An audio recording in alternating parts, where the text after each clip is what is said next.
This is part 1 of a 5-part video series looking back at old horror games that helped form my interest during my adolescence. A lot of these games will be ones that were popular on YouTube during the 2010s, so you might find these videos retracing some already explored titles.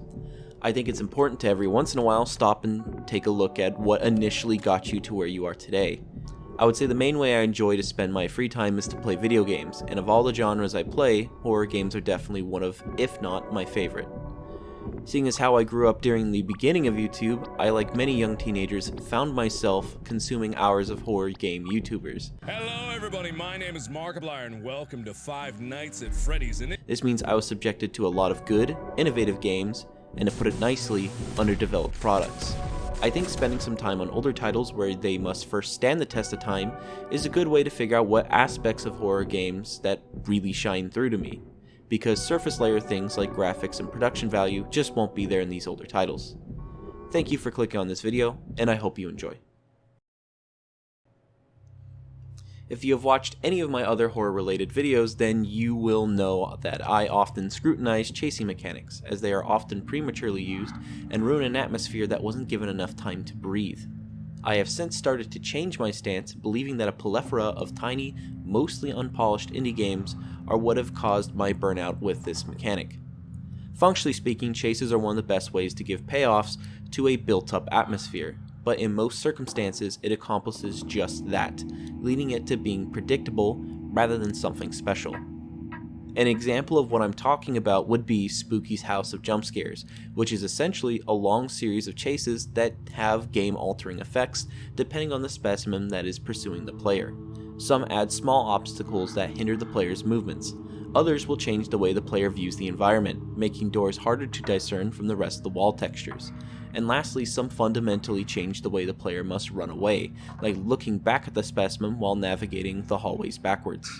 Spooky's House of Jumpscares does have moments of atmosphere, but notes with story pieces and changes in the environment are all the build-up you'll get, allowing the chase to take center stage.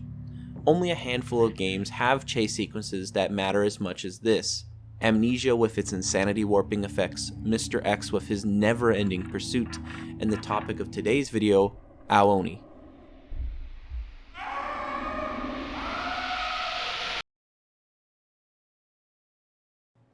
Aoni is a 2004 RPG Maker horror puzzle game that received several updates over the years. It would gain notoriety in 2011 when version 6.23 would come out and catch the eye of the ever-growing YouTuber horror community. Version 6.23 would be the game's last release and made several changes to the way the game is played, along with major changes to the game's story and map.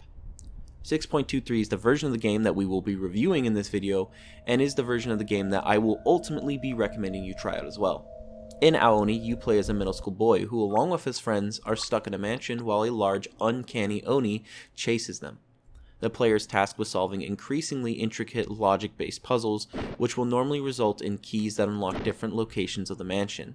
There is, of course, this giant purple menace chasing you around the mansion. Once a chase has started, it will not end until a predetermined amount of time has passed and the chase music stops, or the player can also hide in closets, but if they are not fast enough when making this choice, it's game over. In my brief introduction of Aoni, I pretty much already told you the entire story. You and your friends hear a rumor about a monster in an abandoned mansion at the edge of town. You go and investigate the building, which is quickly locked behind you, and you are separated from your friends. That's the extent of the story. You can find your friends throughout the mansion and they will have things to say to you, but these exchanges are usually limited to them just discussing how scared they are. There was a story in earlier versions of the game, but that has been almost entirely scrubbed away for version 6.23. The game's art is also kept on the low, with the mansion having a subdued color palette of gray, brown, dark red, and a yellowish white. The character designs use the standard RPG Maker anime look, but the Oni is photoshopped with a real human face. While it certainly sits in the uncanny valley, I think given the context that everyone else has an anime aesthetic, it makes him all the more jarring.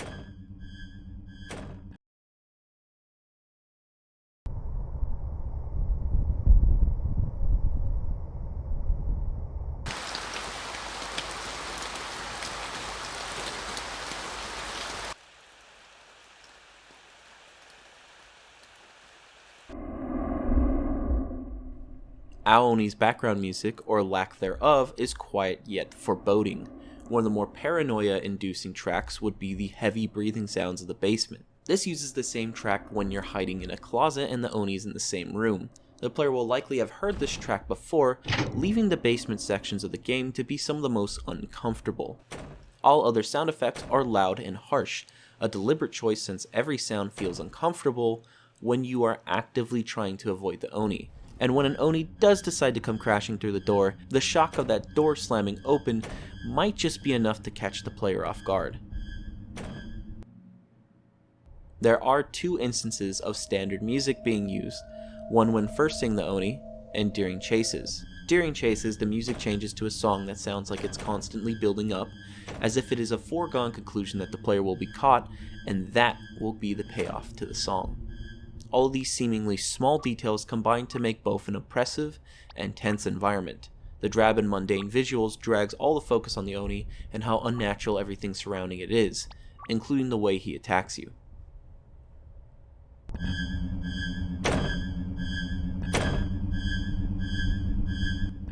The Oni can chase you at any moment, from anywhere.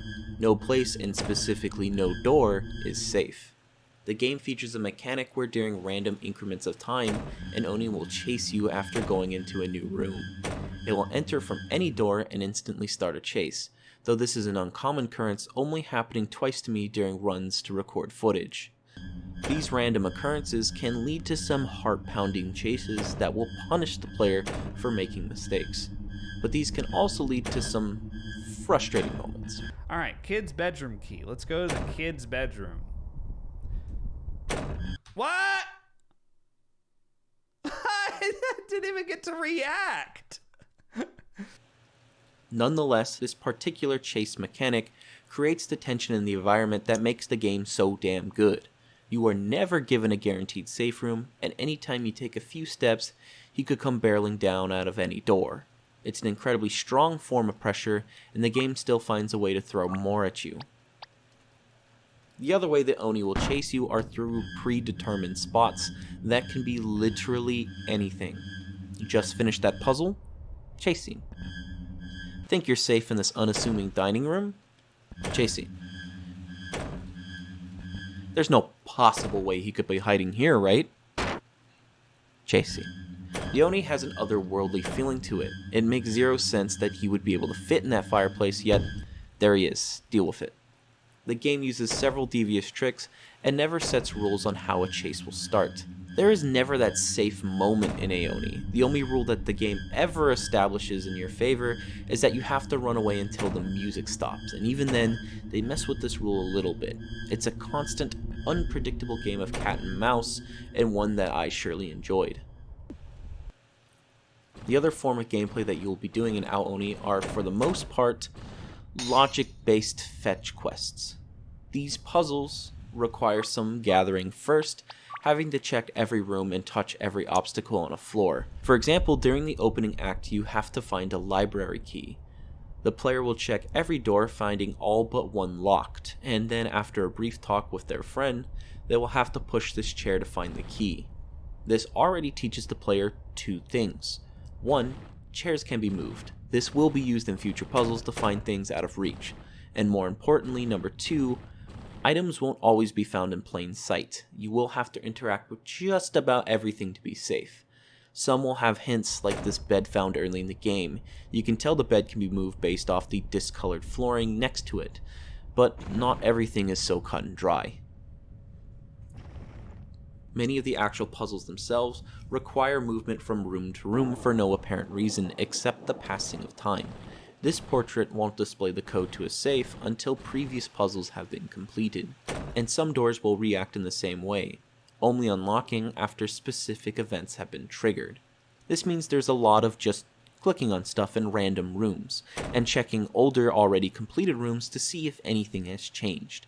This would normally be a bad thing, but with the random chases as a built-in mechanic, it means all that time you spend completing these exhaustive fetch quests increases the odds of you being attacked. Every time you go into a room, find nothing and walk out of that room, that ever-present invisible timer of when a new chase will start just tick down one more notch. What makes Aoni impressive is how everything is linked back to the chase. The chase isn't used as an action piece that pays off story buildups. No. The chase in this case is an omnipresent threat that, while only lasting a few seconds, can happen again and again, and wherever, whenever. During the start of the game, I was so on edge I found myself constantly saving and closing the game after finding any puzzle piece or opening new doors. I thought maybe this would reset the game's in-game timer, but I found that wasn't necessarily true.